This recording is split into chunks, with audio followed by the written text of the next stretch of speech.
好来，乡亲继续来关心的是高雄盐埕城中城的大火，夺走着46条的人命。高雄市政府的团队进驻着殡仪馆，协助家属来处理着后事。这检警中火现场，勘验来找证据，甲一个姓柯的男子带回去问笔录，讲伊的小弟啉酒了后就失控，常常咧甲人起冲突，伊惊小弟会来惹事端。 暗时要困之前，拢会甲小弟锁伫个房间，已经锁真侪冬咯。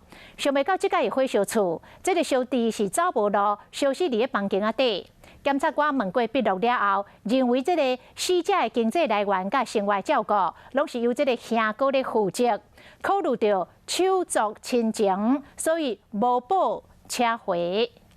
对方啊，对，哪一通弟弟？眼睛有一。这是10月14号，城中城发生大火了后，华视新闻记者伫现场采访到的家属柯先生，伊提出手机的记录2点57分接到弟弟的电话，刷落来搁较几啊通都无搁接起过。柯先生就急到走到城中城大楼，想要知影弟弟的下落，想袂到弟弟人已经过身。消防队员去找他，回来跟我讲说，你弟弟的房间被烧光了，走廊的第2间啊。柯先生的弟弟就住伫城中城大楼地具行的后壁，火警的时，住伊楼内未付刀声，原来是防范锁。哎，咧困惊暗时啊走出去啊，你咪困啊锁的啊。该锁起来的人就是柯先生，原来小弟常常啉烧酒醉闹代志，为了管教，才伫暗时甲锁起来。可能因为安尼，才造成伊无法度逃生。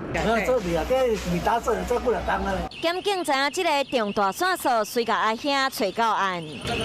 地检署核审结束，检察官认为死者的阿兄就是柯先生，平常时照顾小弟，予伊生活费，代志嘛交代甲真完整，无靠碍必要。那是有原因的啦，我跟检察官说明了。这个会不会伤心？他们难过啊。死者阿兄强调的锁门拢是有原因的，想要阻止弟弟啉烧酒醉了，搁失控。